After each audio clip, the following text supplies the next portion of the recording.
It's a long ways from Buffalo, New York to the University of Miami, but that's where the baseball career of Thom Lehman began, as a young boy playing whenever the weather was warm and the grass was green, which wasn't often. Well, one thing you know for sure was he had a well-rested arm coming from Buffalo because, they only have about 1 month a year that they can play baseball. So when he came down here, he was well-rested. But once in Miami, Lehman established himself as a consistent winner, posting a career earned run average of 2.38.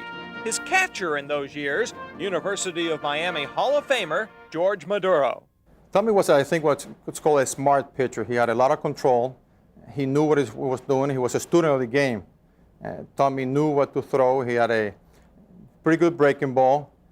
His fastball could have been a little bit better, but he was smart. He made up for it. He knew how to brush back the guys, and he commanded respect out on the pitcher's mound. Tommy pitched back in the days when we didn't have much scholarship, and we didn't play many games, and we didn't get much support, and he did an outstanding job for us. His junior year, he won 12 ball games, and his senior year, he won 10, and his junior year, he won 12. But he won 26 ball games in 3 years, which is a phenomenal thing because we didn't play that many ball games.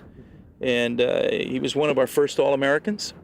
He was a real smart pitcher, good move to first base, and knew how to pitch, and really did a heck of a job for us. He was one of the reasons that we got going, and we had a good year those last 2 years that Tommy had the 2 good years. Thom Lehman was a top competitor, which came in handy for himself and his teammates. He was such a competitor, he never wanted to come out of the game. And I remember a couple of times him convincing Frazier to stay in the game, and Tommy came through. So I guess part of the negotiations is you have to back up your words, and Tommy did. Tommy Lehman was a great negotiator. The little bit of scholarship I would have the players come in here and tell me why they thought that they should get a little bit of that money that we had, and Tommy was one of the best. I think he's the only guy that ever beat me out of some scholarship money where I had to go in my own pocket. It should be no surprise that today Thom is in the automotive business as head of Hallett Pontiac. First come, first serve. You might even get to see El Presidente Mucho, Thom Lehman, doing his show underneath the flagpole at Hallett Pontiac GMC at 134th Street and the South Dixie Highway opposite the Falls.